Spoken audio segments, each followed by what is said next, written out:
Hey friends, welcome to the Rhythms for Life podcast, where each week we talk about resilient rhythms that help you take charge of your mental, spiritual, physical, and relational health. This season's conversations come from our best-selling book, The Fight for Us: Overcome What Divides to Build a Marriage That Thrives. So grab your copy, invite your friends, and let's build healthy relationships together.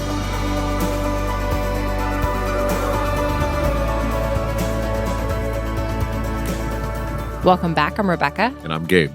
And we're back with a new season called, drumroll, The Fight for Us. This is a season on marriage where we're going to get honest about why we wrote this book, why it matters so much to us, why I'm probably going to cry a couple times, just to see how we just have such a burden for marriage. Yeah, Rebekah and I, really for the last 5 years, have put a lot of emphasis on trying to help the marriages around us. And that's been everything from really close friends and family, all the way to people that have attended a lot of our different retreats, marriage retreats, parenting retreats, emotional health retreats. And we've learned so much in our journey. And we've had so many people that have poured into us, amazing counselors and people that have just cared, that have been just a little further along than we have at our 28th year of marriage now. And they've helped us so much. And we've just learned a lot trying to pour out what we've learned. And now the book, The Fight for Us: Overcome What Divides to Build a Marriage That Thrives, really captures so much of the lessons we've learned the hard way, so many of the good things that we've experienced in marriage. But it's ultimately meant to help each of you who are in the middle of your marriage, and some of you are dissatisfied with what you're experiencing. Maybe you're like, this sucks. I don't like marriage. Yeah. Or you're having a great day in your marriage. You know that this is a roller coaster ride, and we want to help be with you on the ride and help you cultivate a long-lasting, meaningful marriage. Yeah, I think what I've learned in this journey, and I think it's the same for us, is a lot of people, when they feel safe, they want to talk about their marriage. They may not always talk about it with one another. It might be too triggering, but they do want to get to the root of things. They want to understand why things are so hard, or what's going wrong, or why are we missing each other. There is a desperation that's deep that people want to understand and overcome. That's why the word overcome what divides, because sometimes what is pulling people apart feels so daunting and so chronic that they don't even know how to find each other again. And so we've already started talking about this book in different places, and the question we keep getting is, why did you write this? And honestly, that's a hard question to answer, because we wrote it because we needed it. We wrote it because we had to walk this. And I don't know that people are always feel the freedom to, when you're in the trenches, to say these things out loud. You definitely don't say them publicly out loud, but you do say those things to the Lord. You say those things to one another. You invite, an inner circle in. And so our hope is that this series, this book, this message of the fighting for us really is something that you take to heart and you take courage from. The title itself came out of a fight. Do you remember, Gabe? Yeah. Not too terribly long ago, a couple years ago, we were fighting like normal, and we had gone to bed, and then we both slowly apologized because we own our stuff. We've learned to do that quicker, thankfully, and be honest with our own shortcomings and not blame all the things that we're going to talk about. But I was just like, I'm sorry for the way I did this, that, and the other, and you said the same thing. And then, right before we rolled over and went to sleep, I said, I just want to keep fighting for us.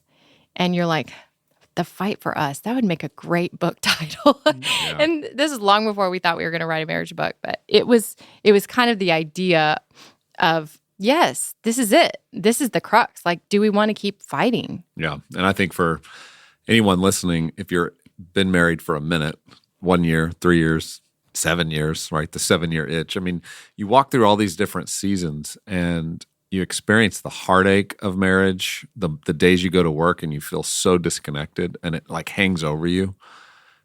And you also have the moments that are exuberant where you're just so thankful for each other and you realize that God put this person in your life, not only to make you better, because, marriage does that, but also to strengthen you as partners in a mission, for your family, for the calling God has on your life individually, but also together. And those are some of the areas Rebekah and I have every year just grown a little bit more in, but it hasn't been without pain. It hasn't been without hard times and moments of deep disconnection and trying to find our way back to each other. And I know my conviction when we decided we were going to start to tell our story and speak to this was realizing in our culture how much marriage has really fallen out of trend. I mean, it's like people aren't getting married. They're not sure marriage is good for them. They'd rather be individuals and just do life on their own. And they're being told that story constantly by our world and by people who haven't had a great life of marriage or didn't witness it in their parents. And we just believe God has this amazing gift for us in marriage. Yeah. And that if we could talk more honestly about it and create space for it, that people might just keep giving it another chance, and instead of turning away from each other, would decide, no, we're gonna keep fighting for each other, and we're gonna turn towards each other. And that's what this project's about. The conversations for this season, we're bringing in some wonderful guests, many couples, some experts, to really help you if you're in the middle of that season right now where you're just feeling a little bit of dissatisfaction. You're like, there could be more. I think there should be more, but I've kind of settled like this is it. We want to encourage you. There's more, and give you the tools and the guidance and the skills and the practical advice about what we've learned and about what we've learned from so many great experts and counselors that have helped us, so you can apply that into your relationship. Yeah. So the why, I think, for us in particular, and I've seen this happen with other couples, that the disillusionment with marriage sometimes is paired with a disillusionment of faith, and how those things are a little bit integrated. And when you make a covenant before God, and then that covenant that tethering starts to erode, or the intimacy starts to get lost, then you start to question, where's God in this, and why is this so hard? And I don't know. I just know when I look back on those seasons where we had covenant to tether us, but we had lost intimacy, that I think the fight was like, no, we want all of it. Like, if we're going to do this and we're in, then are we going to settle for just being roommates and calendar and kids and getting through the day, but not really desiring one another, or having things that we want to share with each other, or laughing together, or playing together? Like, sometimes you just lose those things over a long season because duty and responsibility always takes over. And I think we both watched that in, even in our parents' generation. Like, covenant mattered and you stayed. But there were days of not being too happy about it. There was silence, and so I think the side of it is going, like, if we're here and we've told God that we're for better, for worse, for richer, for poor, in sickness and in health, we're going to stay. But are we going to be cheerful? Are we going to like each other? Is it going to be if we're going to stay, like, let's just do this. Like, let's fight to have the fullness of it, not the apathy or the absence or the hurt or the wounding, but like, what does a resurrection or a new creation look like in our marriage? And so, not being satisfied with the distance and the hurt, but going like, let's just plunge the depths and go, why are we missing each other? What are we believing that's a lie about each other? Why are we pulling away from one another? And let's get honest. Let's get honest with this. Yeah. And I think because so many people feel alone in this discussion, they don't have anybody else to go to except their spouse. And then they many times get lost in that conversation. It turns into another fight. It turns into hurt happening in the words that are being used or how things are being expressed. And we don't know how to process these things. We kind of get lost and we give up and we lose hope. And now if you just look at how long people are having to wait to get a counselor, to get that third party in that will sit with them, that will listen to the stories that they're telling and the origin stories of where they've come from. There's a waiting list over a year now, at least in many cities, to really sit with a counselor that's going to bring a biblical perspective, that's going to help you walk through that. And many marriages don't feel like they have time for that, right? So they just kind of lose hope and they settle. And so we hope that this series becomes a bit of a guide for you, becomes an encouragement to you, gives you some new conversations to have every week with your spouse.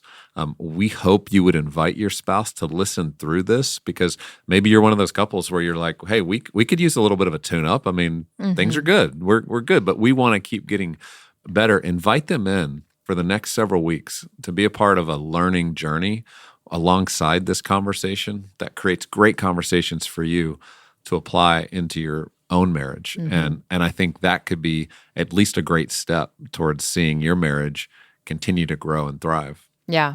One thing that helped turn the page for us, and this is what I think is going to be the shining, like the gleaming detail of the story, and I hope this is the same for you guys, is that over the course of hearing these episodes that follow, is that you would feel the freedom to engage this thing that we began in our home a few years ago with our kids, but it definitely was something that we enforced with one another, which was no topic is off limits in our home.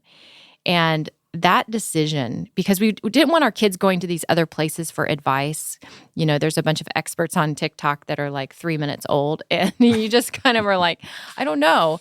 And we just thought, like, we don't want our kids having to go somewhere else for counsel because we're not willing to talk about the hard things.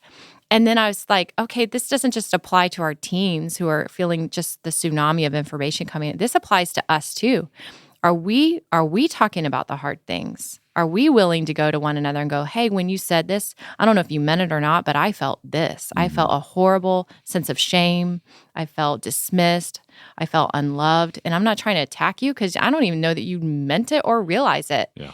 And that I'm harboring some resentment here. You know, like just to say honest things without condemnation, but to confess those things to one another. The scriptures are so clear that when we sin, right, that if we confess to God first and then we confess to one another, that's where the healing begins. Like we have to we don't just go to God and pray. Yes, please keep praying for your marriage. But also God is saying, no, go to one another and humble yourself and confess your sin to one another so that you can be healed. And that just became more regular for us. That was a shift to go like, I'm embarrassed to say this out loud, but I'm going to because I know it's looping in my brain and I want to invite you into this shame loop and I want us to heal. Yeah, and I think it's also important to acknowledge up front that Rebekah and I are writing this book from the perspective of wanting to be honest and open about what we've learned, our journey. We by no means think that we are the marriage experts that should be put on a pedestal and we've got it all figured out. We're 28 years in. There's many of you that are 40 years in, 50 years in. We know there's going to be more to learn, but we also felt like in our generation, it was important to try to speak to these topics and issues as we're growing, as we're learning, as we're personally getting to coach and counsel many couples, as we lead retreats, and we've learned a lot over these last many years about the key questions that couples have and the differences between men and women. You know, as a guy, this whole conversation can get very intimidating. It's not easy. And, you know, even this book, The Fight for Us, you know, as we worked through these topics, you know, I try to tell my story in as honest of a way as I possibly can and ever have about my journey coming into our relationship and the struggles that I've had to connect emotionally with you because of my own upbringing, the different story that I've lived out that had some trauma in it early on. And so for people listening to this, if you're a woman and you're like, man, my husband doesn't get into these conversations, trust me, I didn't either. And this book's been written with your husband in mind. Yeah. It's been written to connect the dots on some subjects that each of you maybe have never before even been able to connect. And then in each chapter, we close with conversations for couples. We call them couple conversations, designed specifically so you can even have some prompts to start conversation. Because as Rebekah says, if we're not talking, we're not healing. And in a lot of marriages, the talking has stopped. You know, the silent treatment's there, the avoidance is there. Right. And we just don't want to go there because it's been hurtful in the past. It's too painful. Yeah. And we don't want to kind of mess up the vibe, you know? It's like, hey, we want to have sex this week. So I'm not going to bring up that topic because that could mean there's a disruption in what we've just gotten used to, even if it's shallower than I want. And so our hope is that this feels like an invitation to talk, an invitation to discuss in a safe way what's going to be helpful for you in your marriage. Yeah. No, that's good. So when we talk about the fight for us is Gabe and I, and you and your spouse, and anyone listening that is married. So just a little vignette, just kicking off how we talk about us in the book. Us is a powerful force. It was always meant to be that way. Two people becoming one, a concept only a triune God could conceive. From the Garden of Eden, when God said man should not be alone, I believe he envisioned a powerful us. Not a lone individual trying to carve their way through life, but a tour de force, couple in covenant, a forever us committed until death. This was God's ultimate standard for humanity. Research tends to agree. According to Brad Wilcox, author of Get Married and director of the National Marriage Project at University of Virginia, says, social science tells us that your marital status, whether you're married or not, is a crucial predictor of a whole host of important economic, emotional, and health outcomes for men and women throughout their adult lives. Specifically, the odds that men and women say they are very happy with their lives are a staggering 545% higher for those who are very happily married compared to peers who are not married at all or less than happy in those marriages. When I first imagined being married, it was a blissful picture. I didn't envision picnics and bouquets of peonies every day, though that would have been awesome. My idyllic view of a husband mesmerized by my intelligence and beauty, longing to be with me, was still part of the equation. And when I married Gabe, it didn't take me long to realize that marriage wasn't only about me. Gabe came into our marriage with quite a different vision. He desired a wife by his side, celebrating his accomplishments, admiring his intellect, and ready to have sex at a moment's notice. Needless to say, we've both experienced disappointments.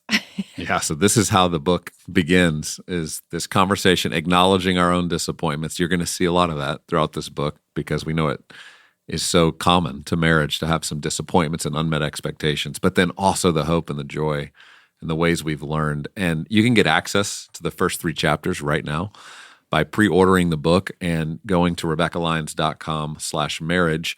And we've created several tools really designed to move this conversation forward for you as a couple.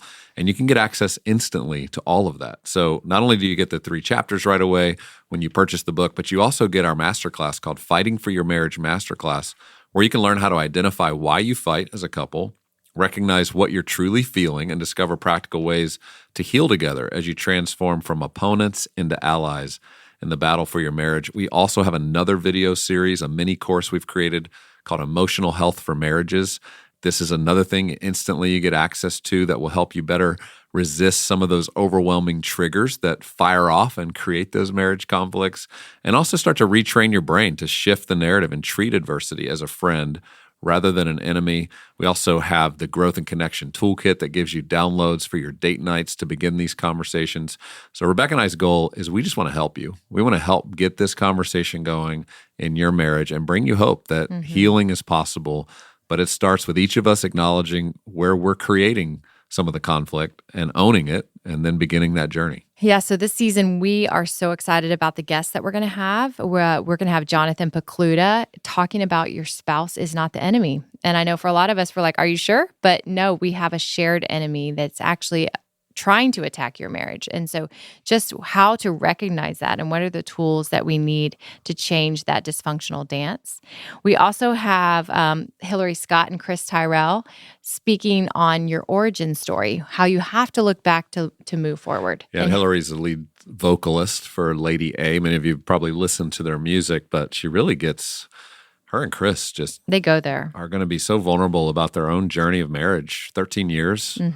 Children, but also some struggle that I think is going to relate to a lot of people, and why it's so important to go backwards to go forwards. We've got Jeff and Alyssa Bethke, who we love, that are talking about the power of community and the value of community in your marriage. We were not meant to build these strong marriages alone, that we need to have the honesty with one another and those in that inner circle to make sure that we're not just forging this, between the two of us. Yeah, and then we have Willie and Korie Robertson. Many of you know them from Duck Dynasty, and their family's just been on full display for many years, many seasons, Yeah. where you could watch kind of how their family interacted. But you understood that this was a couple that had deep convictions, had a lot of fun, played together, but they also have two careers. Like Yeah. Korie and Willie, they both in their own rights are doing amazing things. And Rebekah and I wanted to talk through, what does it mean for two people in a marriage to both be pursuing callings, assignments, careers, Yeah. the passions they each have, but not lose one another in that. And so Right. this is going to be a great conversation on the practicalities